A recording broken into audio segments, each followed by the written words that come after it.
एक छोटे से गांव के कोने में बनी एक टूटी फूटी झोपड़ी, जहां दो अनाथ भाई बहन थुंग थुंग और गौरी अपनी किस्मत से लड़ रहे थे। कई साल पहले एक भयानक हादसे में उनके माँ बाप की मौत हो गई थी और उसी हादसे में थुंग थुंग भी अपने दोनों हाथ खो चुका था। और तब से घर का चूल्हा जलाने और जिंदा रहने के लिए उसकी छोटी बहन गौरी सुबह से शाम तक दूसरों के घरों में जाकर बर्तन मांजती थी, ताकि उसका भाई कभी भूखा न सोए। लेकिन थुंग थुंग से अपनी बहन की तकलीफ देखी नहीं जाती थी, इसलिए वह अक्सर गांव के मंदिर में जाकर भगवान के सामने बैठ जाता था। लेकिन हर साल जब रक्षाबंधन का दिन आता तो गांव के बच्चे थुंग थुंग को देखकर उसे चिढ़ाने लगते। अरे बिना हाथ वाले, तेरे तो हाथ ही नहीं है, तेरी बहन राखी कहाँ बांधेगी? सुनते ही थुंग थुंग चुपचाप अकेले में जाकर रोता। पर गौरी हर साल रक्षाबंधन के दिन थुंग थुंग के गले में एक लाल धागा बांध देती और कहती, हमेशा मेरे साथ रहना भाई, मेरे लिए तेरा होना ही सबसे बड़ी ताकत है।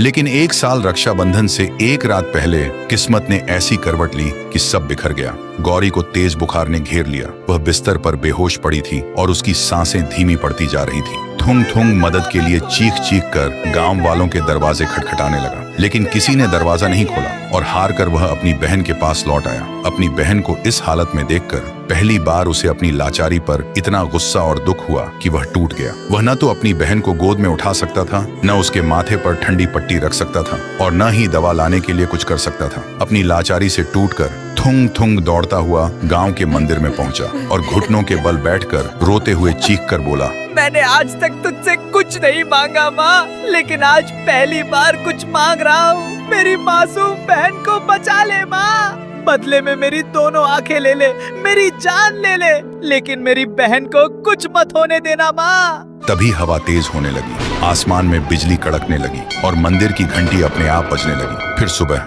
जब गौरी की आंखें खुली तो वह बिल्कुल ठीक थी और वह उठकर थुंग थुंग को ढूंढने लगी, पर थुंग थुंग कहीं नहीं था। गौरी घबरा गई और उसे ढूंढते ढूंढते जब मंदिर के पास पहुंची तो देखा वहां लोगों की भीड़ लगी थी। गौरी को कुछ समझ नहीं आया और वह भीड़ को चीरते हुए अंदर गई और जो देखा उसकी आंखों में आंसू आ गए। थुंग थुंग बेहोश पड़ा था और उसके दोनों हाथ बिल्कुल ठीक थे, लेकिन थुंग थुंग को जब होश आया तो वह अपने हाथों को देखकर हैरान था। उसे समझ नहीं आ रहा था ये चमत्कार कैसे हुआ, लेकिन गौरी को समझ आ गया था ये कुलदेवी माँ का चमत्कार है। तभी भीड़ में से एक बच्चा राखी की थाली लेकर थुंग थुंग के पास आया और बोला, थुंग थुंग भैया, आज तो आपकी बहन आपको राखी बांधेगी ना? यह सुनते ही थुंग थुंग की आंखों में आंसू आ गए। फिर पहली बार सबके सामने गौरी ने अपने भाई को राखी बांधी और अपने भाई का हाथ पकड़कर पूरे गांव में घूमने लगी। तो दोस्तों, राखी सिर्फ एक धागा नहीं बल्कि एक ऐसा रिश्ता है जो मुश्किल वक्त में भी साथ नहीं छोड़ता। वीडियो अच्छा लगा हो तो एक लाइक जरूर करना।